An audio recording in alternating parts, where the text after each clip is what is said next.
Shades there too. Put up on this cave. Hold your I am on above a your head safari, and guys. get a picture. Yeah, there they are. I'm at Disney World. As you can see They're also over called here, you painted can dogs. find some. They're pretty cute and cuddly looking.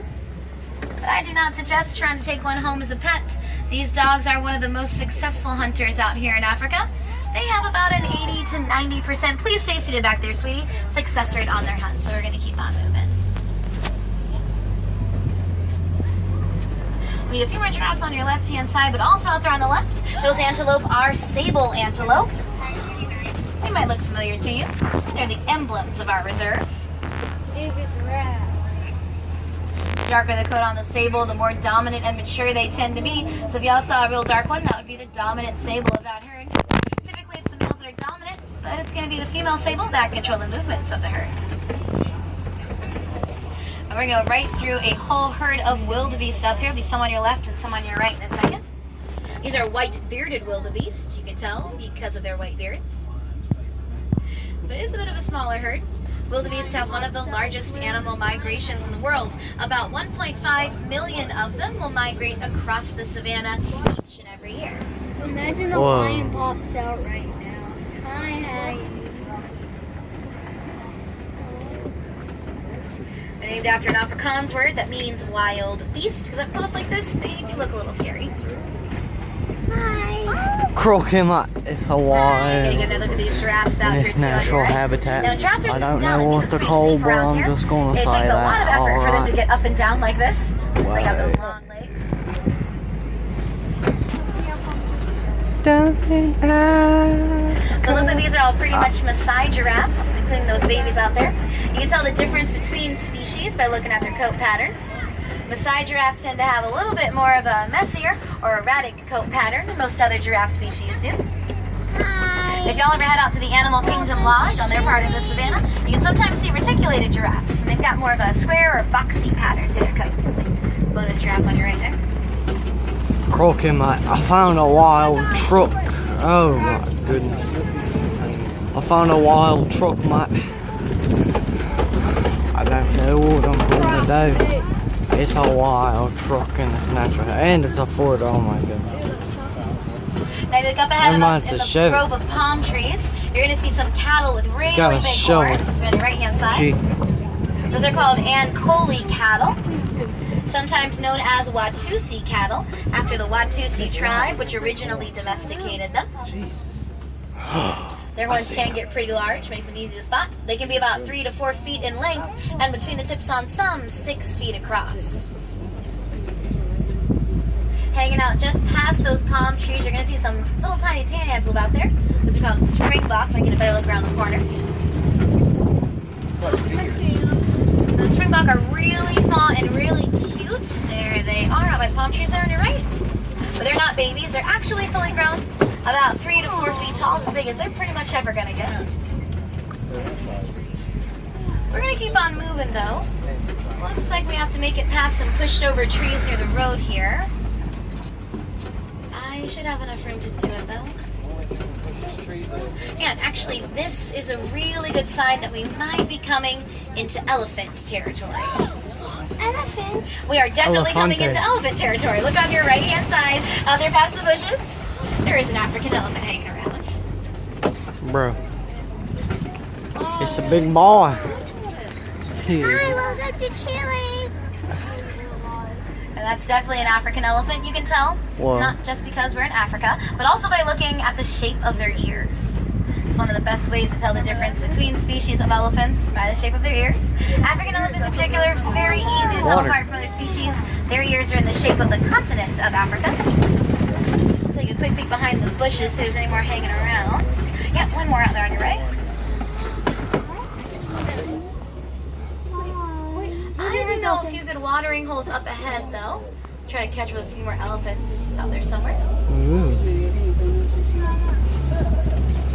One thing, though, that's really neat that we've actually learned about elephants is that out of all the animals Yeah, I they got- could have chosen to be scared of, they picked bumblebees. It's true. Elephants are terrified of bees. It's actually a really good thing that we know that. You see, there were some farmers out here in Africa that were starting to put their crops into elephant territory. So the elephants were or unintentionally, trampling over those crops. And the farmers started using some pretty not great methods, we'll say, to keep the elephants out. We wanted to find a better solution, something that would be a little more peaceful. So we did some research, and we actually discovered that elephants would avoid the buzzing noise that the bees make. So we used that to our advantage. We built fences around the farmers' land, put beehives along the fences, and it actually worked.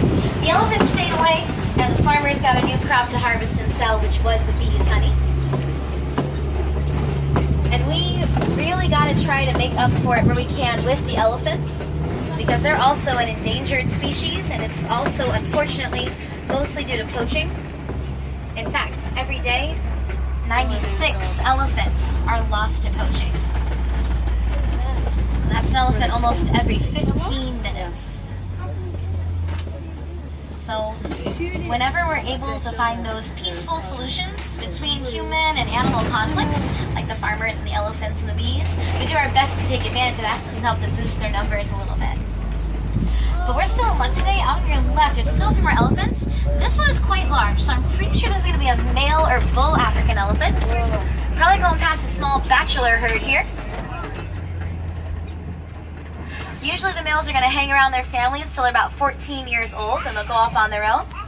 They do sometimes form these bachelor herds though, and usually just a couple like we see right now. But the largest bachelor herd ever recorded was 144 male elephants all together.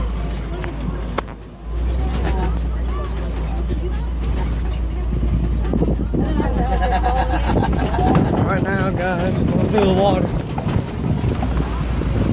Anyway, so we get just around this island here. But also coming up on the island on your left, the bright pink birds are greater flamingos. Lightest colored of all the flamingo species. Fun fact, a group of flamingos is called a flamboyance.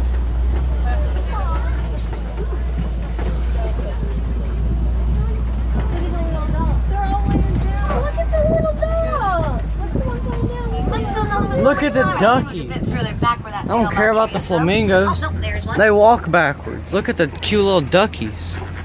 The road's going to take us out of here, though. So we're heading out of the elephant country. See what They're else is hanging out along flamingos. the savannah today. They are funny.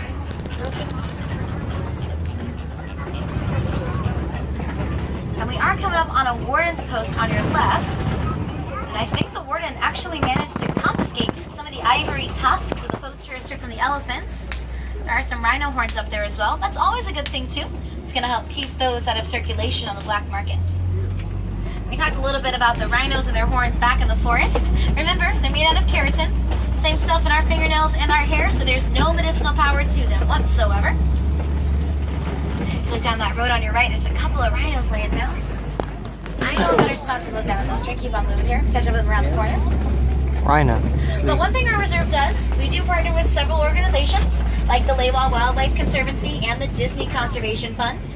Some of those organizations will sponsor ads in the cultures that use the rhino's horns as medicine, and those ads are local celebrities so we can get people interested.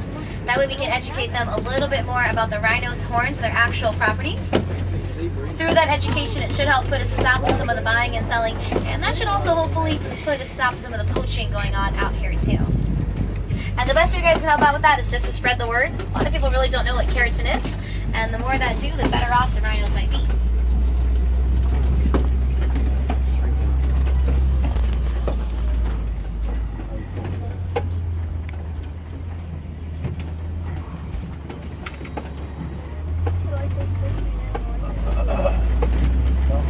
Now we should catch up with those rhinos pretty soon around the corner here. Before we do, we're going to go around this kopie. That's this really large outcropping of rocks up in front of us. A lot of predators use kopies like this as a lookout post, so they can scan the savannah for any prey that might be around. So we got really lucky with those African wild dogs before. They are crepuscular. It means they're active mostly at dusk and dawn, kind of like sharks. Most other predators are nocturnal, so you're going to sleep mostly during the day. There's a good chance I think there's something up there that you guys have kind of spotted it already. But if you look up at the big rocks up ahead of us here, you want to follow them all the way down to the very end where the grass is. There is going to be a male lion laying down up there.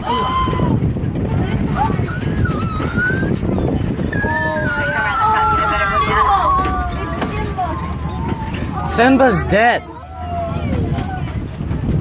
He returned with Simba. I think there's another lion in behind him, I just see her ear poking up there.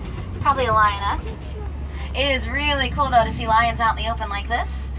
Though they are usually inactive, so they will rest for about 16 to 20 hours during the day. Dustin, Typically nighttime when they're most Rhino. At night, it's going to be the lionesses that go out and hunt, while the male lions will hang back. There we go, Shabika. A little bit, and go back to sleep. Yeah, probably a small pride out there.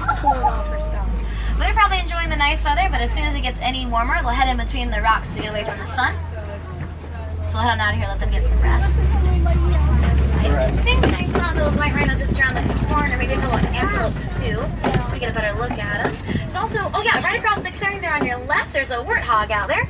Their burrows on both sides as well. Warthogs are the world's largest burrowing mammal. They'll actually reuse other animal burrows to hide from any predators that might be around. So they haven't got the memo yet. Now we're getting real close to these rhinos up here. We do want to try not to startle the rhinos. They can't see very well. Rhinos only see clearly just a few feet in front of their face, and everything else is just a real big blur. Also to the right, the brown antelope Bontebok, by the way. Now, rhinos aren't really aggressive, they just can't see very well, so they're easily scared. But these are white rhinos. They tend to be a little more social, so they're also a little more docile than most other rhino species. There's one You might have noticed their sleeping. mouths and seen how wide and flat they are. That is one of the best ways to tell the difference between species of rhinos is by the shape of their mouths. So you might have seen some eggs back there in front of the rhinos. Those were ostrich eggs. There might be some ostrich around here too, so keep an eye out for them. They are the world's largest bird species. They lay the world's largest eggs. Each of those eggs weighs the equivalent of 2 dozen chicken eggs. They don't eat the eggs? Not usually, no. They are herbivores, so they're going to graze on the grasslands.